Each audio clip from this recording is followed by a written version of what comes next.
दोस्तों, professor John Mitchell ने सबसे पहले दुनिया को ब्लैक होल के बारे में बताया था। उनके ये केवल विचार थे, उनके पास कोई साइंटिफिक प्रूफ नहीं था। इनके बाद सन 1916 में सर एल्बर्ट आइंस्टीन ने पहली बार रिलेटिविटी के अपने सामान्य सिद्धांत के साथ ब्लैक होल की भविष्यवाणी की। ब्लैक होल शब्द को 1967 में अमेरिकन एस्ट्रोनॉमर जॉन व्हीलर द्वारा दिया गया था और पहली बार सन 1971 में खोजा गया पहला ब्लैक होल का नाम सिग्नस X1 था।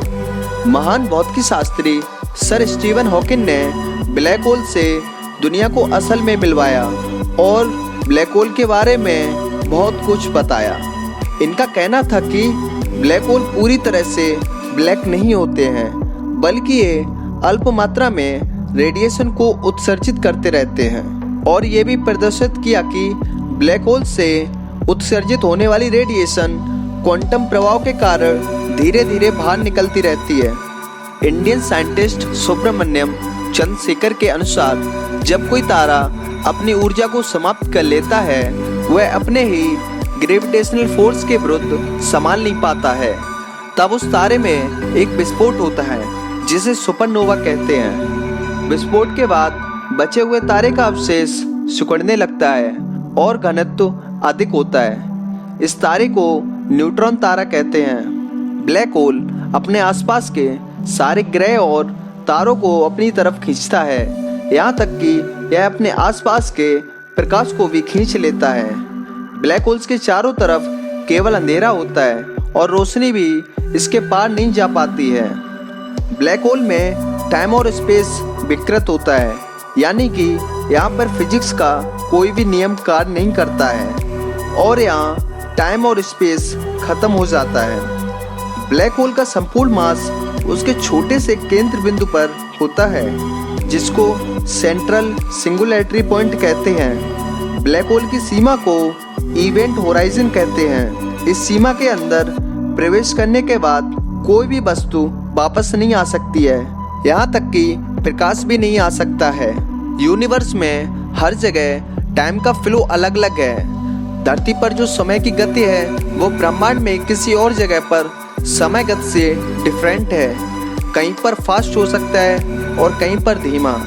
इसे टाइम डिल्यूजन कहते हैं। ब्लैक होल के पास जाने पर समय धीमा हो जाता है और ब्लैक होल में समय का कोई वजूद नहीं रहता है। Types of black holes.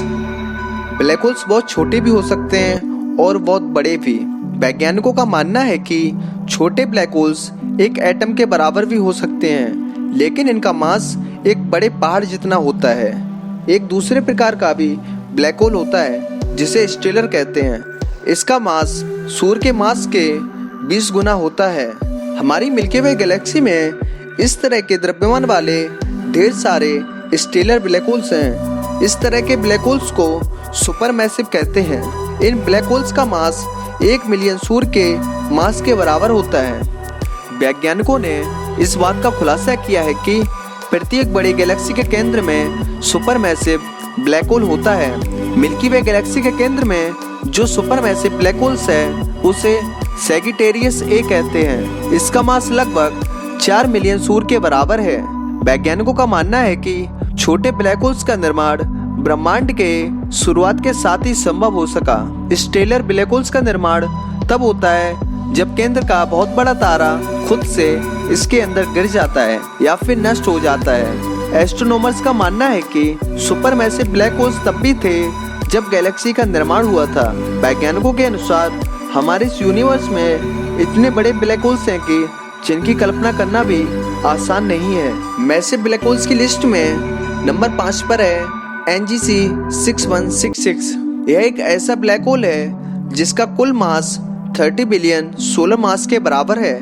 यह वास्तव में एक अंडाकार आकाशगंगा है जिसके केंद्र में एक एक्टिव न्यूक्लियस है। यह हरक्यूलिस के तारामंडल में एवेल क्लस्टर से लगभग 400 मिलियन प्रकाश वर्ष दूर है और साथ ही इस ब्लैक होल की खास बात यह है कि यह ब्लू शिफ्ट दिखाता है, यानी यह हमारी ओर बढ़ रहा है। नंबर 4 पर है H1821+643। यह ब्लैक होल सबसे विशाल ब्लैक होल्स की सूची में चौथे स्थान पर है। 2014 में इसकी पहचान की गई थी। उस समय इसे सबसे विशाल ब्लैक होल माना जा रहा था। इस ब्लैक होल का मास 30 बिलियन सोलर मास से भी अधिक है। यदि यह सूर्य के स्थान पर होता तो इसका श्वार्ज़चिल्ड डायमीटर प्लूटो के ऑर्बिट तक फैला होता। Number 3, S50014+81। इस ब्लैक होल का मास लगभग 40 बिलियन सोलर मास है। यह वास्तव में एक ब्लेजर है। क्वासर के सभी उपवर्गों में ब्लेजर सबसे ऊर्जावान है। यह 10⁻41 वाट के कुल ऊर्जा उत्पादन के साथ सबसे चमकदार क्वासरों में से एक है। Number 2, IC1101। यह यूनिवर्स में ज्ञात अब तक की सबसे विशाल आकाशगंगा है। यह एक बड़ी अंडाकार आकाशगंगा है। अंडाकार होने के कारण यह गैस रहित है। IC1101 के केंद्र में ब्लैक होल का मास 40 से 100 बिलियन सोलर मास के बीच है। यह अल्ट्रा मैसिव ब्लैक होल का एक चमकीला रेडियो स्रोत है। Number 1, TON 618। सबसे बड़े ब्लैक होल्स की लिस्ट में टन 618 सबसे ऊपर है। यह अब तक का सबसे बड़ा ब्लैक होल है, जिसका मास 66 बिलियन सोलर मास है। इस मास के एक ब्लैक होल का श्वार्ज़चिल्ड रेडियस 1300 AU है। 1300 AU मीन्स यह लगभग 390 बिलियन किलोमीटर नेपच्यून की ऑर्बिट से 40 गुना अधिक है।